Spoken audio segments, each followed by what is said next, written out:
For my whole golf career, I have never really had a good process for moving on from bad shots. I would encounter stuff on the golf course and not really know what to do.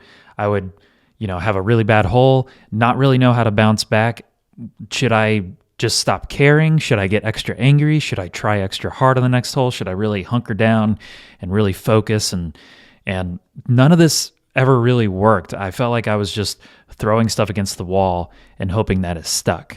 But on this episode, I want to take you and myself through a 4-step process for how to move on from a bad golf shot, for how to encounter anything on the golf course and be able to move on and be present. Hello everyone, my name is Josh Nichols. I've been playing competitive amateur golf for over 20 years, and I have been a golf psychology coach for over 6 years. And during my playing career, I went from kind of a run-of-the-mill amateur golfer to eventually playing in 6 USGA championships and making it to the finals of the 2017 US Mid-Amateur.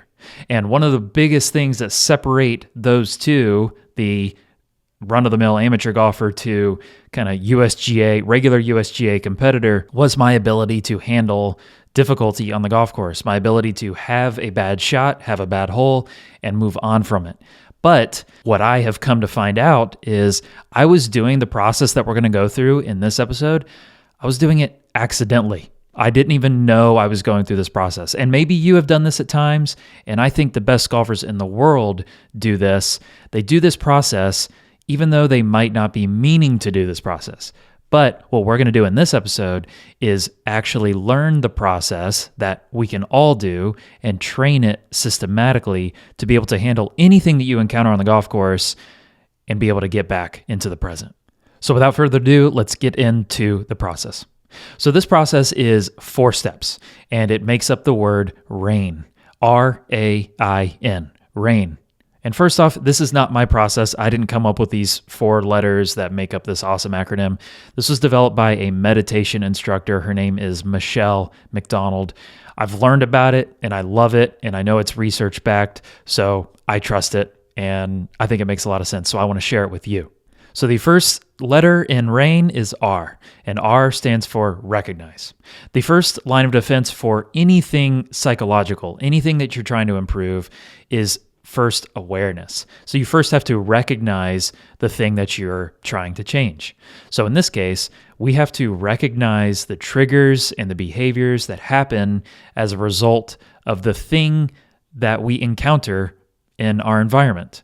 So for our purposes, it's we encounter we'll say a bad golf shot, or we have a bad hole. We have a bad score on a hole. So that's the thing we encounter. So we're not trying to recognize that we had a bad shot as much. That's pretty easy to recognize. What we're actually trying to do on a psychological level is to recognize what the bad shot does to us internally. We have to recognize how it triggers us and what behavior it sends us into, right? So let's say, I'll take myself for an example. So I will get up on, let's say it's the first tee of a round of golf that I'm playing, and I will hit my tee shot, and let's say I flare it way right. So immediately a cascade of thoughts and feelings and emotions go through me. And they could be anything from here we go again, or I can't believe I just started that way, or that's okay, I wasn't quite warmed up well enough, or I wish I had warmed up, I wish I had taken longer. So any of these are immediate triggers and behaviors that happen as a result of the bad shot. So we first have to start there. We have to recognize, how are we responding to the thing that's happening in our environment? So I want to take a really brief moment to talk about the partner for today's episode, the divot board. I love the divot board. I use it almost every practice session that I do in my backyard.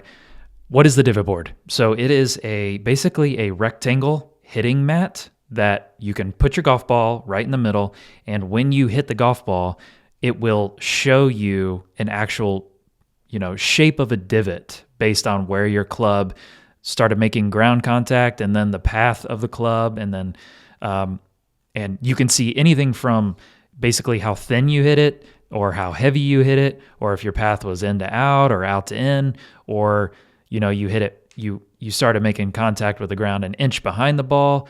And actually, fun fact, I heard that PGA Tour players with, I think it was like a 7-iron or a 6-iron or something, they have an average bottom of their swing, the deepest part of the divot, the bottom part of the divot is a full 6 inches in front of the golf ball. Now, that's not where they started making ground contact. Usually that's, directly after the golf ball, but the bottom of their swing arc is 6 inches after the golf ball, which the divot board will tell you exactly that. You could even get out a measuring tape and see, okay, my ball was here because there's this nice yellow circle right in the middle that tells you this is where you're supposed to put your golf ball, and measure from there to the center of your divot. And that in combination with the swing path that you had, and is the divot super wide? Well, then you probably, were too steep, hitting it too heavy, or was it a really thin divot? Well, then you probably struck the ball thin. So the divot board tells you all of this, and it's instant feedback. That's my favorite thing about it. From a psychological standpoint, making errors and getting instant feedback on those errors is vital to improvement. Your brain kind of does this natural organization process of, that was the error I made, and I can see clearly what happened. Here's the adjustment I'm going to make. And your brain kind of does this without you even putting any effort into it. It kind of makes this adjustment on its own. So the divot board is so good for that instant feedback. So if you want to get a divot board, you can get one and anything on their website at 10% off by using my link, divotboard.com/mentalgolfshow. And when you're doing checkout, use my code mentalgolf10. Again, that is divotboard.com/mentalgolfshow using the promo code mentalgolf10. And you can get 10% off anything you order.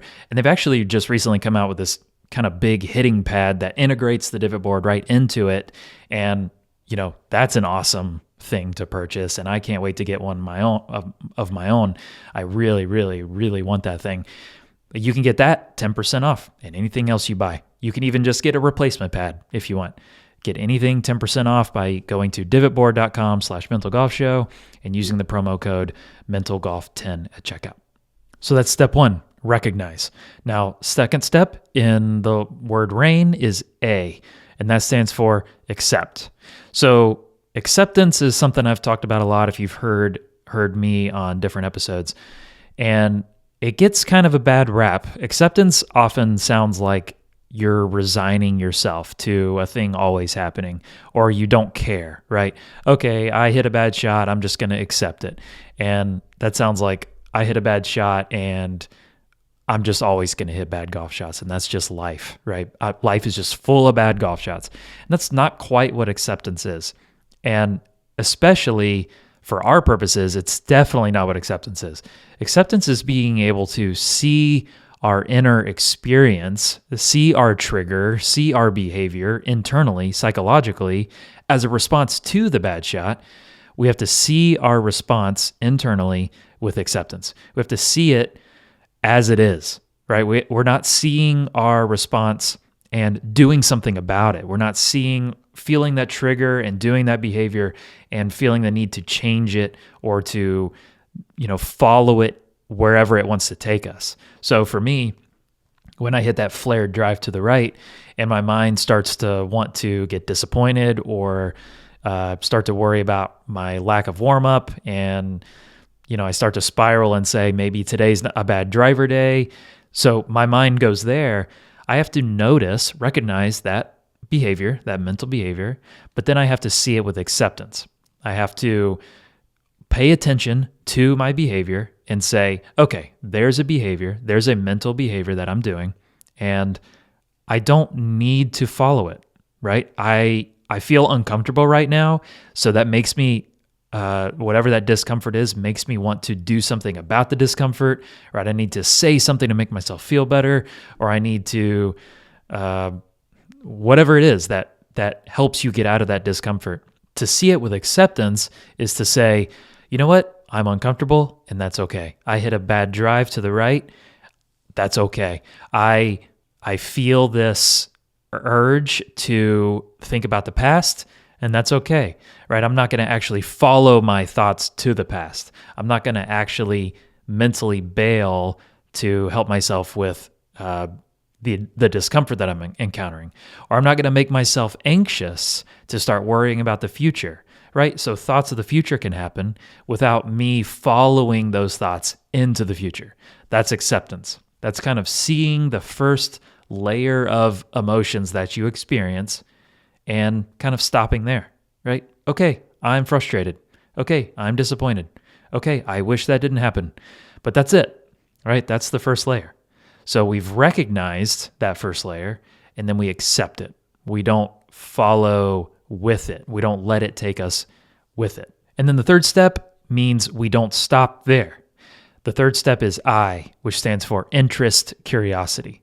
So what's interest curiosity? That is you first recognizing the thought, behavior, emotion that you're experiencing and accepting it, right? You're just seeing it as it is.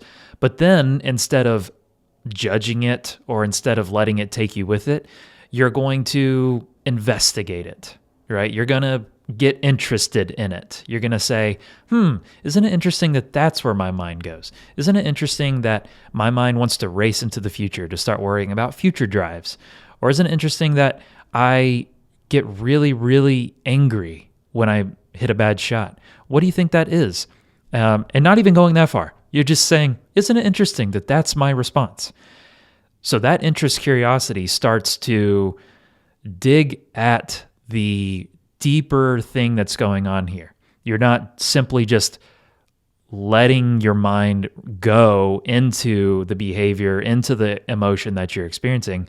You're actually kind of stepping outside of it and looking at it as if it's sitting on a table in front of you, as if you are a scientist doing an experiment and just paying attention to the emotion that you're experiencing. And specifically what you're paying attention to when you do this interest curiosity is, what is this mental behavior doing for me? Is this helping me? Is it unhelpful? Is it trying to bring me into the past? Is it trying to bring me into the future? Does it feel good or does it make me actually feel worse? So that's what you're paying attention to. When my mind immediately goes to anxiety about future drives, is today going to be a terrible driving day? And I pay attention to, okay, isn't it interesting that that's where my mind goes? Is that going to help me? Is that going to help me play better? Or is that actually going to keep me out of the present? It's going to make me less present. It's going to make me more anxious. And I'm going to just be spinning my wheels instead of, okay, that was one drive that I hit, and now I need to hit another one. Now I need to hit a provisional, or now I need to go find it and hit a punch out back into the fairway. So if I spin out into that anxiety, it could cause me to get overly aggressive, to make up for the bad drive. And before you know it, you're compounding mental errors. So interest curiosity allows you to say, isn't it interesting that that's where my mind goes? And I recognize that that is not helpful. That's not where I want to go right now. So once you've done those 3 steps, the natural next step is, and these 3 processes make it more easy to do this, is to come back to now. The N in RAIN stands for now. And that's as simple as it sounds. You've recognized your mental behavior. You've accepted it. Okay, that was my behavior. Isn't it interesting, right? You've gotten interested curiosity into your behavior. Isn't it interesting that that's where my mind goes? And that's not super helpful. So come back to now. Okay, now that I've recognized that and I've let that pass, what do I have to do now? What's important now? And you could even tack on that acronym at the end is when, what's important now. So we've kind of got 2 acronyms going. RAIN, recognize, accept, interest, curiosity. And then within now is when, what's important now. So we could get a little crazy with acronyms. Don't even get me started. But the point is, after you've done that process and you've kind of objectively paid attention to your behavior without letting it take you with it and without you adding to it with extra layers of emotion, you're able to come back to now. Okay, what do I have to do now? Well, I got to hit a provisional. Or, okay, I got to go find my ball and punch it out into the fairway. Or, actually, I've got a pretty good angle, so I'm going to, take this towards the green. Whatever it is, you're able to be in the present because you've done these other 3 processes. So now you have equipped yourself with this kind of systematic process that you can do as you play that will allow you to encounter bad shots, to encounter bad holes, to encounter annoying playing partners, whatever it is, you're able to encounter those things and notice how they make you want to respond, and then not let those things make you respond that way. You have the control over your ability to what's called fire the second arrow, right? The first arrow is the thing that happens to you, or the emotion that happens as a result of a bad drive. The firing the second arrow is when you add to that emotion by getting angry, add to that emotion by getting anxious and getting sucked into the future or worrying about the past. So you can prevent yourself from firing that second arrow by saying, you know what? I'm not going to do that. I'm going to be in the present. I'm going to be focused on what do I have to do now. So you've got this 4-step process, and you can deploy this at any point during any round, and during the pre-round warm-up, and during the post-round, and as you're talking with other people, whatever it is, you can deploy this as you need it. So if you like this episode, you'd probably also like the episode titled How to Quickly Refocus on the Golf Course. It's obviously directly related to this, right? How do you refocus on the golf course if you can't handle moving on from bad shots? So these two pair really well together. So thank you for joining me on this episode of the Mental Golf Show.